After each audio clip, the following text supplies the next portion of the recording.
evening, ladies and gentlemen. We are going to call our February 7th meeting of the Common Council to order. I will ask our clerk to call the roll to determine a quorum. Alderperson Weigel. Here. Barzak. Here. Shaplesky. Here. Haas. Here. Lysick. Here. May. Here. Probst. Here. Reinke. Here. Rote. Here. Vitale. Here. 10 present, none excused. We have a quorum. Our Pledge of Allegiance tonight. Alderman Weigel has graciously yielded his opportunity to lead the pledge to Pack 586, den number 2, from Wilson Elementary. So they are going to join us to lead us in the Pledge of Allegiance.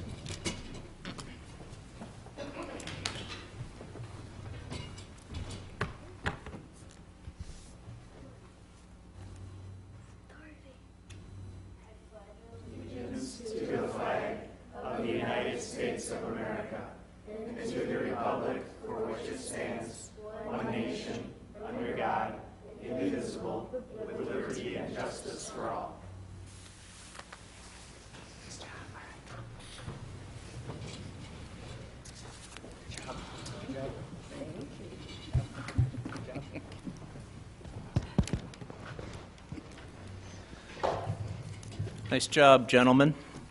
We will move on to item D, public hearings. We have 3 items this evening for public hearing. I will ask our clerk to read public hearing number 1. A hearing on the improvement of West Lincoln Avenue from Union Pacific Railroad to South 61st Street and portions of intersecting streets by major asphalt resurfacing with miscellaneous walk, miscellaneous driveway repair, sanitary sewer relay, and utility adjustments. Mr. Daniels. Thank you, Mayor Devine. All right, as they said, this is the public hearing for Lincoln Avenue. Here are the procedures we're going to follow tonight. I'm going to discuss the project scope and cost. Then we're going to go through the assessment rates and methods of payment. Then we'll have comments or questions from the Common Council, followed by comments from citizens affected. And then the public hearing will be closed, and the project will be referred to the Public Works Committee for discussion and vote. And then later tonight, there will be a final decision by the Common Council. You hear him okay? Is this on? That's what we're discussing right now. That's We what think I so, thought. but maybe put it a little closer. All right. We can work on that.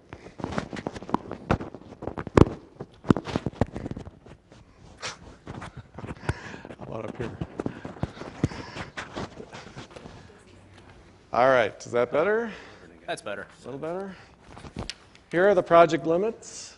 We're going to go from 61st Street to the Union Pacific Railroad on the east end, and we are including a small segment in the city of Milwaukee here that will be reimbursed to the city of West Allis. Milwaukee wanted to participate with this, so they'll be chipping in for their portion. Here's some pictures from Lincoln Avenue. The curb and gutter, concrete pavement was all installed in 2 dates. Part of it was 1964, part of it was 1986, so it's 31 to 53 years old. The pavement joints are severely deteriorated and patched, full of potholes here. The city did have a contractor out there in 2015 to do some patching of places like this at no cost to the property owners, but much more needs to be done at this point.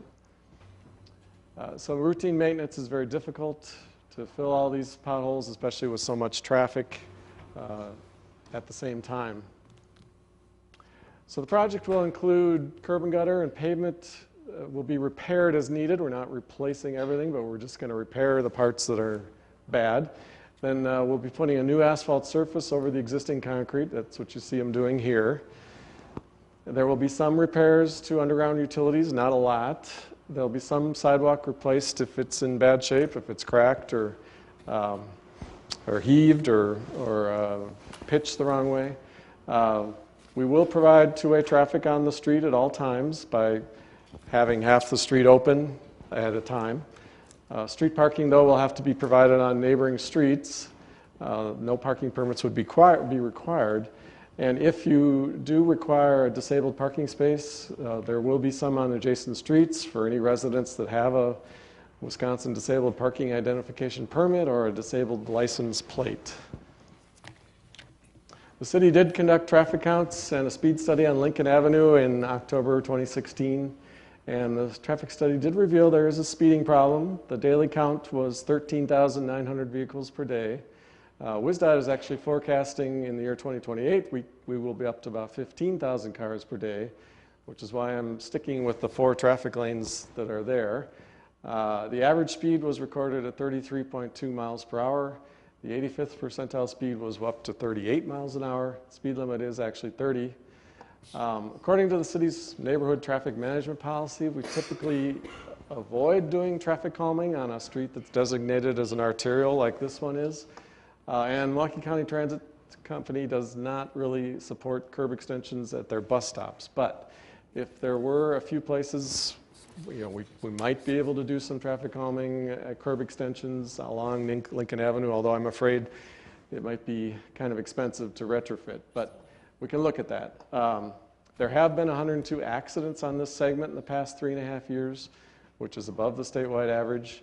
So I'm strongly thinking that I'm going to put left turn lanes at 60th Street to help address some of these 56 accidents that have occurred at 60th Street. There were actually 19 injuries among those. So a lot of those would be accidents that could be corrected by the use of left turn lanes at the intersection.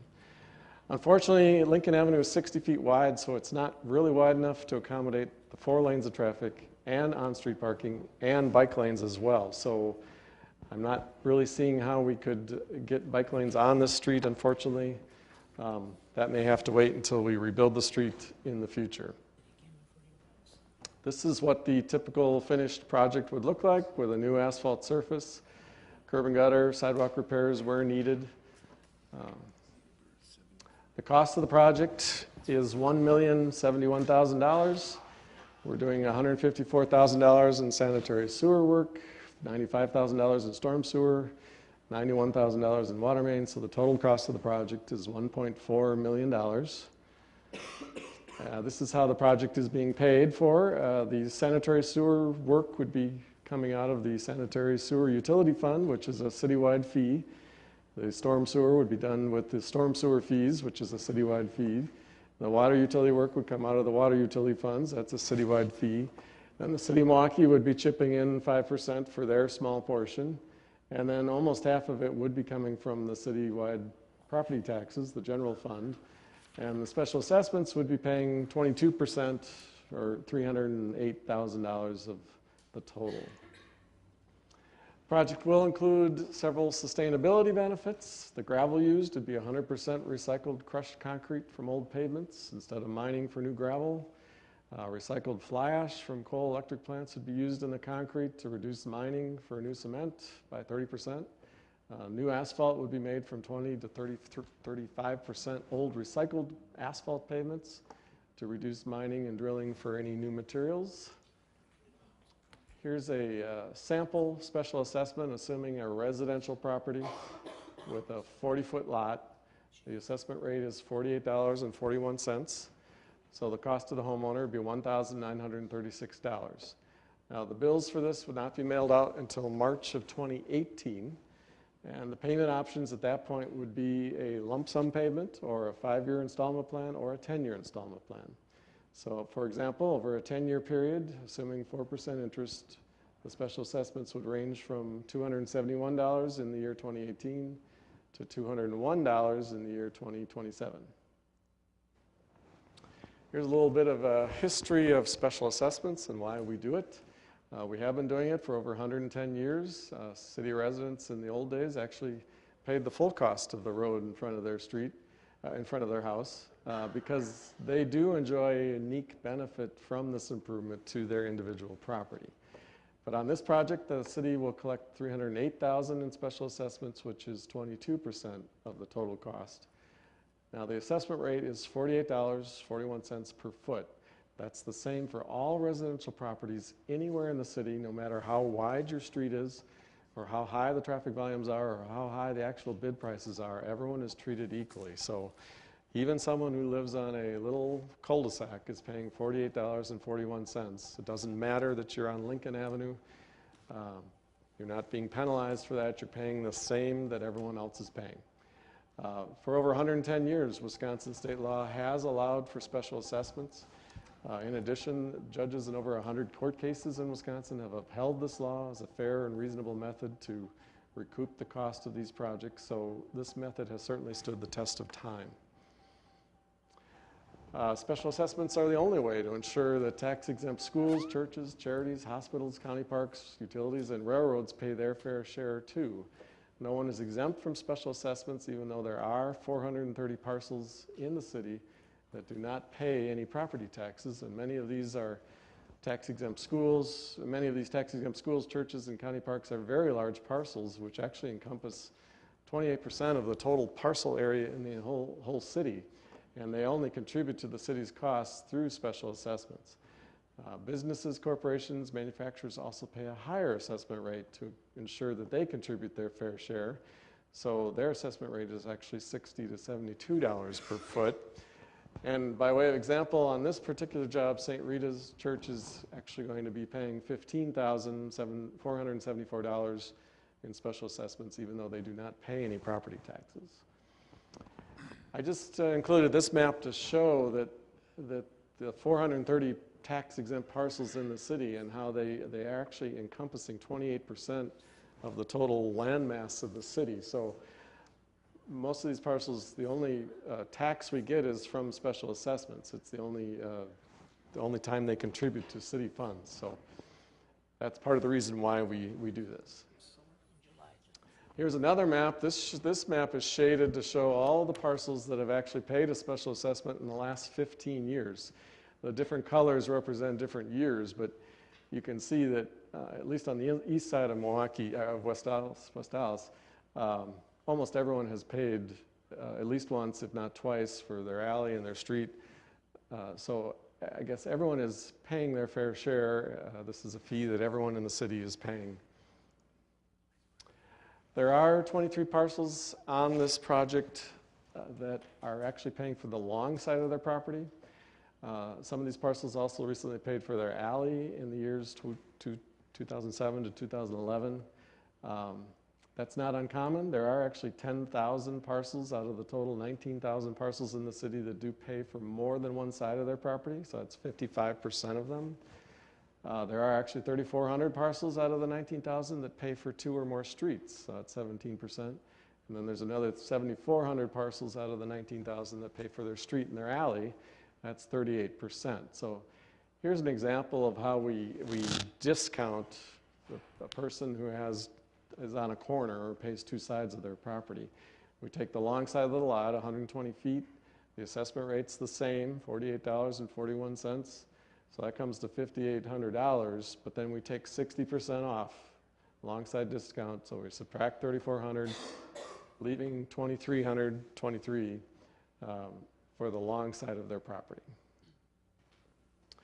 And I just wanted to comment, the city does borrow the funds for this project, so the city does pay interest to the municipal bondholders over the next 10 years. So the city passes these interest charges along to residents that choose the 5 or 10-year payment plan. The city is not making a profit off that interest. It's just because we borrow the funds to make it happen. So at this point, if there's any comments or questions from the council or citizens, they will be heard. Thank you, Mr. Daniels. Are there any questions from the members of the Common Council? Seeing none, are there any members of the audience that have questions or comments on this item for public hearing? You can come up to the microphone and what's your name and address, please, and sign in before or after your comments.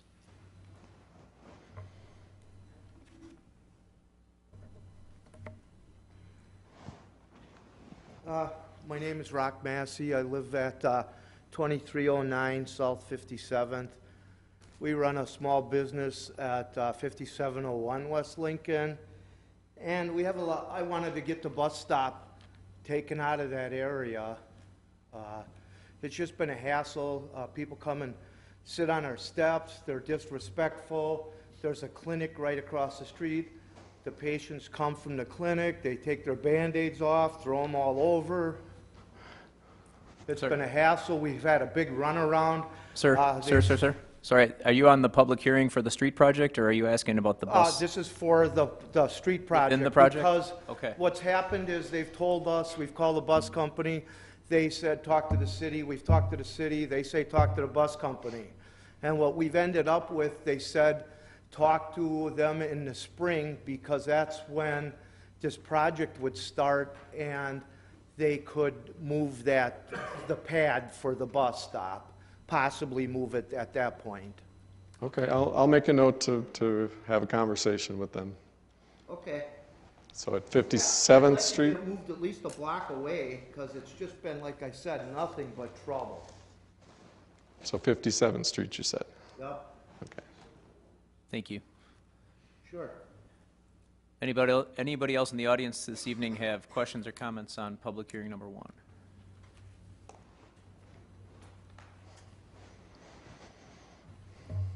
Yes, my name is D. Burgauer, 5833 West Lincoln, and kind of trying to get some information because I was sent a bill and not a whole lot more of what else was going on, and that's why I'm here tonight.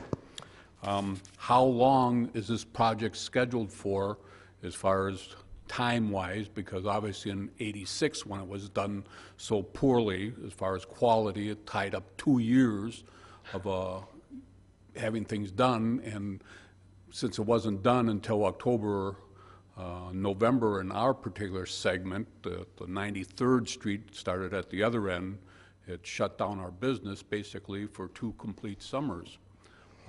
Also, as far as, like I say, when they did the work in October and November, they had to use a much higher chert content, and obviously that's why this section of Lincoln Avenue is wearing out a lot faster than other parts of the Lincoln Avenue. Well, the goal would be to get it done in 3 months, to do, like I said, half, do the north half, and then do the south half, keeping the road open to traffic. So probably June, July, August, maybe into September. It'll be much, much quicker than, we're not, like I said, we're not rebuilding the whole road. We're covering it with asphalt to get another 30 years of life out of it. Okay, and you are closing down the south half and then the north half? I don't know the order. It'll be one or the other first. Yeah, Right. okay. Right. But it will be completed by October? Yeah, I would hope, unless the weather's really bad. I mean, that would be the only thing. I understand the weather is one thing, but in '86, they didn't have the incentives to complete it any sooner than they have to, and there were a lot of days that were perfectly wonderful, Right. but because of vacations, et cetera, they didn't work. This will be much faster than that job, I guarantee. Okay, and so that's what the traffic pattern would be. The other little thing is, you did a fine job as far as the presentation of determining the percentages and so forth, but there are 2 that I still had questions on. One is the Milwaukee portion of that. I guess That's you just have a to help rough- me a little bit because it looked like it was more than 5% of that road section was They will still. pay for every ounce of asphalt that I mean, that's just a guess. Okay. We're going to actually measure every ounce of asphalt that they use and their little part, and they will pay the actual cost. They will pay the actual cost. And then the business rate, does that also apply as far as the side corners? Yes, yes. So that they get the lower rate on it that you were Yes, showing? yes, yes. Businesses get the long side discount, yes. Okay. All right, hope to see it done quickly. Thank you. We do too. Thank you. Does anybody else have comments or questions on public hearing number 1? I'm Stephen Dent, 8708 West Beecher Street. I'm a 19-year, single-paid person, one-income homeowner taxpayer with a life disability of epilepsy. Mr. Dent? I'm sorry, this is still the public hearing. This isn't citizen participation yet. We're on item 1. You'll be under item E. Sir?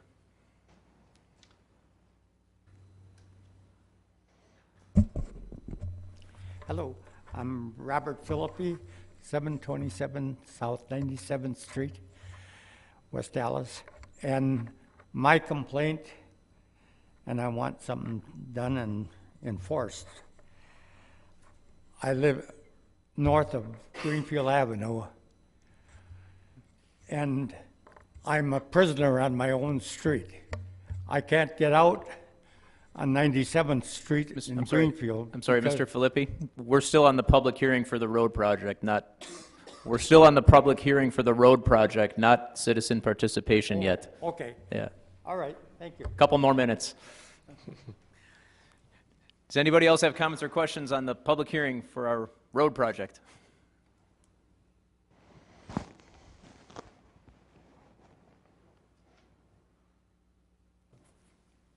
Good evening. Evening.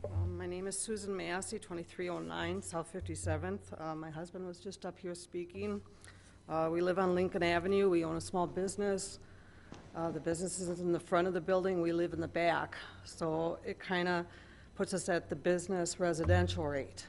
We're paying for the full business rate, the 60.51. And I was wondering about the zoo interchange project. Is that finished? I thought that traffic was coming, rerouting it down Lincoln Avenue. Are you going to wait till the zoo interchange is finished before doing Lincoln Avenue? I think the detours on Lincoln are mostly done. They're about halfway done, but from what they tell us, they weren't going to be using Lincoln to detour any traffic anymore, Okay. not a large amount. So. My next question, we have that city yard down on Lincoln Avenue, east of 43rd there. There's so much traffic that travels through West Dallas to go to the city yard. There's large trucks all day long, all night long. It's just kind of a place where people go through. They pass through, take Lincoln Avenue and go to the city yard. And now we have to pay for that. We've paid for Lincoln Avenue. My husband and I have once already. We've paid for 57th because we're on the corner. We've lived on 84th Street. There we paid to his family another third time. We're just getting socked with these traffic, the road improvements. I hope my husband and I, how many was that? 4 or 5 roads we've paid for over the years. And just wondered about the city yard. There's so much heavy traffic, a lot of trucks. It's noisy. There's garbage. Is there any weight limits on Lincoln Avenue? You also mentioned asphalt, but then you talk about concrete. Is it asphalt or is it going to be concrete? It's going to be asphalt. Lincoln Avenue was built thicker because it does have trucks. So, I mean, it was built to accommodate trucks, and we're going to put another 4 inches of asphalt, which will be able to accommodate trucks. That's what we did on the rest of Lincoln. It's holding up fairly well. How many years did you get out of it? Well, I'm guessing we'll get 25 or 30 years. This is not, we're not rebuilding it. This is a cheaper option. If we were rebuilding it, the cost would be twice as much. So this is a way of extending the life of the pavement that you've paid for once and get another 30 years out of it as cheaply as possible without having to rebuild it. So you think, I just don't understand if asphalt to me doesn't last long. If you asphalt it. Now you just said that 25, 30 years out of the asphalt road. It was replaced in what, 86? Mm-hmm. And that was all concrete. That wasn't asphalt. That was, you just said, a heavy layer like this. And you're just going to put stuff on top of it now. And there's just huge holes. And it's just the heavy traffic. Is there any weight limits on Lincoln Avenue? Well, the state law, there's a weight limit by state law of 80,000 pounds, and yeah, so there shouldn't be any trucks that violate that, but we don't, like I said, the road is built to accommodate trucks. I disagree that you're going to get 30 years out of an asphalt. No, it's not now. No, No, it's sir. right. It's concrete now. Correct. And we're gonna we can't put concrete on top of concrete. That's not really a technique that we would have to take all the concrete out, and that would turn into a 6-month ordeal like last time. So we're gonna put asphalt over the top to cover over the potholes. Really, this is gonna cover the potholes so that we don't have to have crews out there every month filling potholes. I see the crews. I see what they do. So this, we won't have to do any maintenance for years and years and years, which saves the city a lot of money and labor. So yes, we're going to put asphalt over the old concrete, so that old concrete's still going to be there. It's a good base, and we did a lot of patching out there 2 years ago, and that's not going to waste. I mean, that's the base for the 4 inches of asphalt. You wouldn't, 4 inches of asphalt wouldn't be able to carry trucks by itself, but 4 inches on top of 9 inches definitely can carry trucks for decades. So it is the city's position that this new road will last 30 years? 25, if you're going to quote me. 25 to 30. Okay, thank you. Thank you.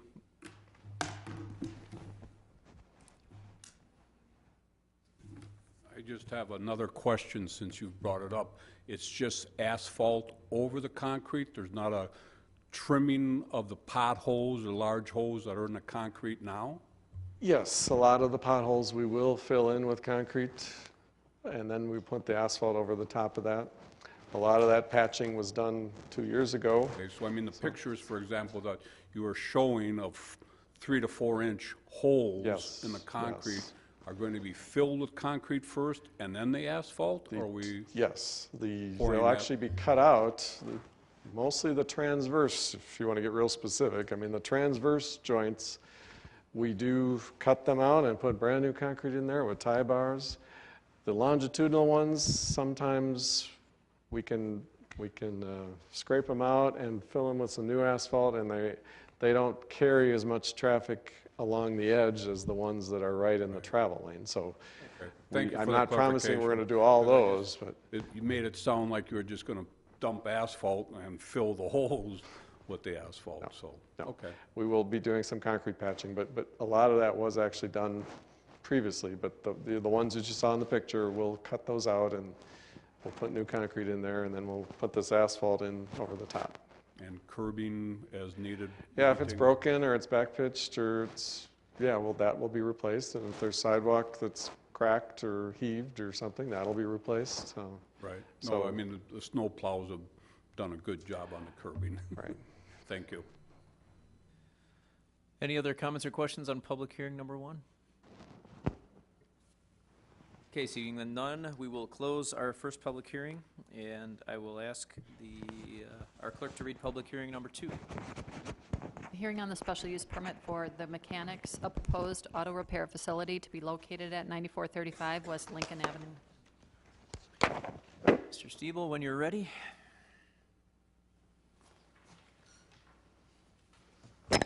Thank you, Mr. Mayor. On 93rd, on 43rd and Lincoln is the old Gills Automotive on the southeast corner. It's being renovated, and you may have remembered this from a few months ago, this fall. Another prospect had proposed to move in there, but never completed that. Also, Gills was automotive, and because it was vacant for more than 12 months, they lose their rights to the special use, and that's the purpose of the public hearing this evening, is to issue them a new special use. Hours of operation are 7 a.m. to 5 p.m.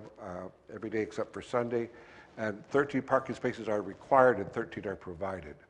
The site needs some major work, and the proposal is to accommodate that. Major landscaping throughout the abutting the property, curb will be put in here, new fencing, that pole will be replaced. A lot more landscaping will be put on the site, along with a curb along this side of the property, along with a 4-foot board-on-board fence. Most importantly, a new catch basin will be installed on the site to pave and drain the site so that it doesn't go down into the neighbors, down the sidewalk to the south. Architecturally, they're going to be putting some siding on the top third of the property, similar to this building here, and the rest of the building will be painted. We've done a number of different types of treatments, from hardyboard plank to painting to vertical siding that we're going to be proposing for tonight. The Plan Commission has reviewed this recommendation, has recommended approval. If you have any questions, I'll be glad to answer them. Thank you, Mr. Stiebel. Are there any comments or questions from the members of the Common Council? I'm sorry, we'll get to the public in a second. No questions from the Common Council? Okay. Any questions from the audience, please come up to the microphone and. I would just like to see one of the pictures, if you could go back to one of the first pictures. This one, if you could go one more. No, back the other one. I couldn't quite see it before. One more.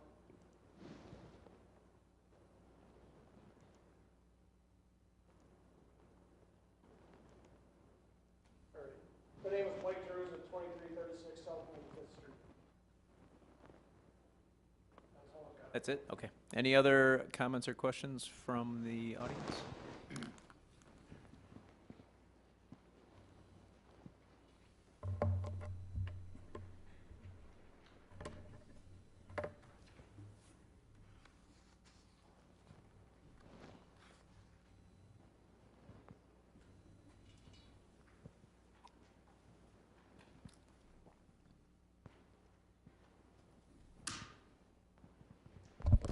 My name is Jim Schmidkoons. I'm actually the one proposing this. At the Plan Commission, they actually requested that I remove the siding from the upper half of the plans and just go with a paint scheme, which is what you see with the colors in the upper right-hand corner. So it would actually be a full painted building. Thank you. Any other comments or questions on public hearing number 2? Seeing none, we will close our second public hearing, and I will ask the clerk to read public hearing number 3. A hearing on the ordinance to amend subsections 12.06, 12.40, and 12.41 of the revised municipal code relative to instruction and/or training facility definitions and requirements. Mr. Stiebel? Thank you, Mr. Mayor. Instructional use, whether it's teaching or whatever, requires a special use predominantly because of the large amount of traffic that comes to a particular neighborhood and may so impact that neighborhood. And that's the reason that it's a special use. What we're looking at to be more business friendly is to take a look at the very small users that because of their very size do not have a dramatic impact in the neighborhood, and therefore we don't really need to have a special use. And to be more business friendly, we propose this ordinance to allow for small educational facilities to not go through a special use but be allowed as a permitted use. The number of people is very subjective. It could be 8, it could be 10. We chose 15, and that includes the instructor, because if there's more than 15 people in a facility, then it requires a second bathroom. So we thought that would be a good cutoff. And so that's why we are proposing it for small education facilities less than 15 or less people. If you have any additional questions, I'd be glad to answer them. Thank you, Mr. Stiebel. Are there any comments or questions from the council? Seeing none, are there any comments or questions from the members of the audience? Seeing none, we will close public hearing number 3, and we will now move on to item E on our agendas, which is citizen participation. This is an opportunity for residents to address the council on matters of interest to them. We ask that you keep your comments to 5 minutes, and we make every effort to limit this portion of our agenda to approximately 30 minutes. Is there anybody that wishes to address the council under citizen participation this evening?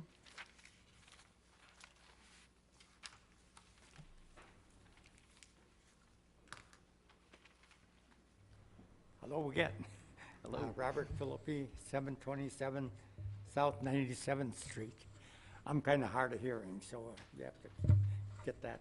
But anyway, I have a complaint about 97th and Greenfield.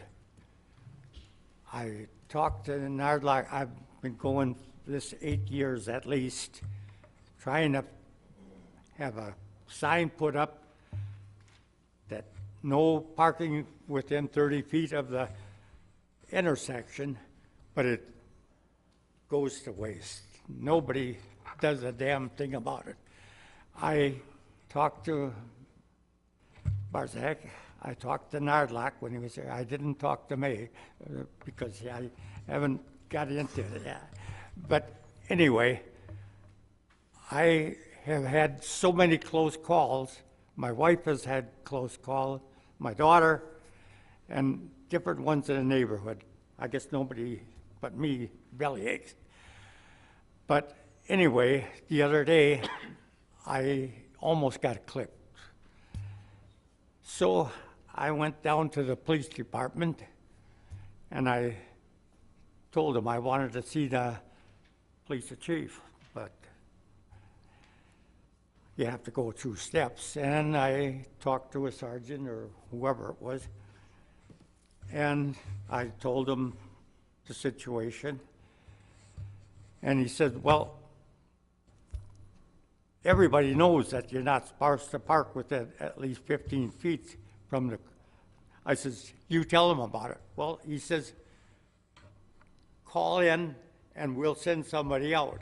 But I'm supposed to sit there and wait for somebody to park there and then call in. I says, that's your job to check it out. He says, well, why don't you? I said, you have more authority than I do. He said, no, you have more authority. I said, BS, I don't believe that. And then he said, well, maybe you can find an alternative route around there. I said, yeah, I suppose I could, but Slinger is blocked off at Barnacle. I can't go that way. I go down the 92nd, go around, maybe I do it. But I'm supposed to find a road around after living 60 years on 97th Street to pacify a drunker that can't walk only 5 feet into the tavern. And I'm supposed to find a different route so that you can pacify this guy, that he can jump in and jump out of the bar. I want a sign put up there, no parking within 30 feet of the thing, and enforce it. That's all. Thank you. Does anybody else wish to address the council under citizen participation? I'm Stephen Dent. I'm a 19-year single-person, one-income homeowner taxpayer with a life disability of epilepsy. You people label me as a single-family household taxpayer. A family household is defined as a home which is maintained by a householder with 2 or more family members as a wife, husband, children, siblings, and pets.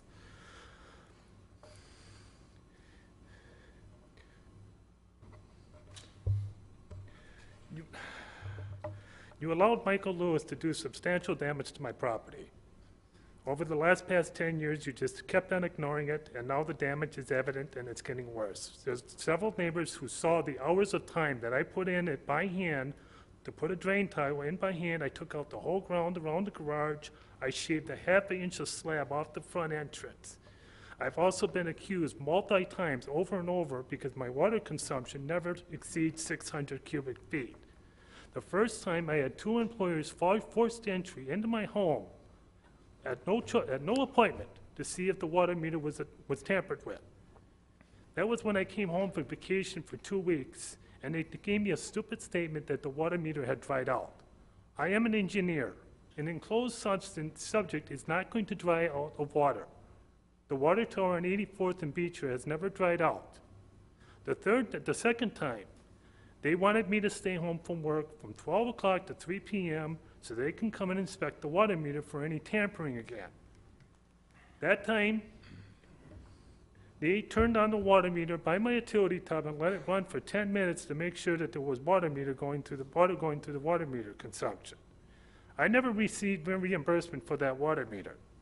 Then the third time, they actually turned it off because I had to appear out of town for an important meeting. They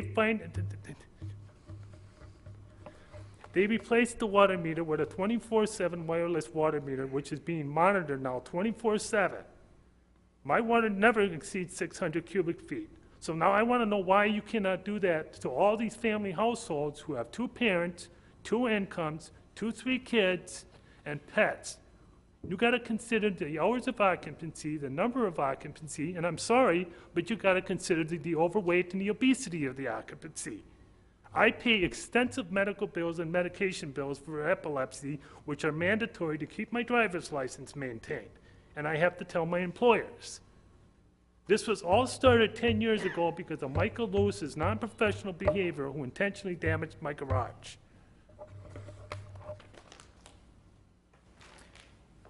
Does anybody else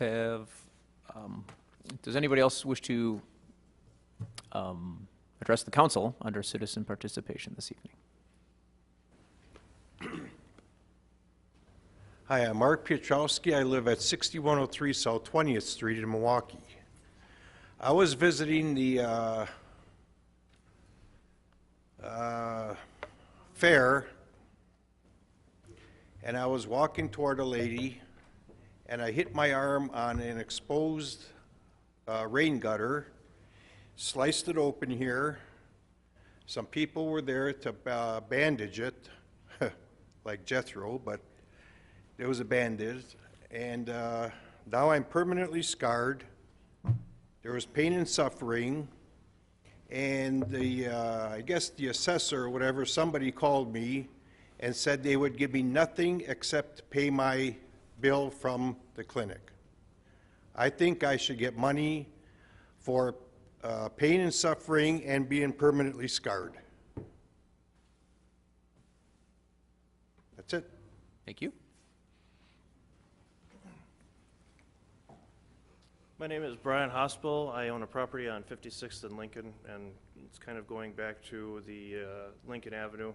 I've kind of looked over some of the numbers, digested some of the numbers that you have been putting out there as far as what the assessment rates are and such. You had a discount rate. Now, I own a 12-unit building, so I'm going to assume that that's considered a business. Is that how you're assessing that property? Or is it considered something else because it's still, you know, it's apartment building? I believe that's considered a business. It's a business, okay. So then I would assume that I'm under the higher tax rates here.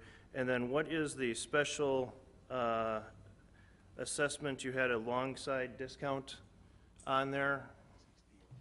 That doesn't seem to be applying to what I'm paying on taxes and for my special assessment. I guess Mr. Daniels is still here. I don't know if you just want to talk one-on-one. Okay, thank you. Okay, thank you. Does anybody else wish to address the council under citizen participation this evening? Okay, seeing none, we will close citizen participation. Moving on to item F on our agendas, our standing committees will be meeting during recess. Those room numbers are listed on page 2 of your agendas. Moving to item G, the mayor's report. I just have a few things. I want to thank all the volunteers from the Community Alliance Against Drugs organization for the Winterfest that they put on at Nathan Hale High School last weekend.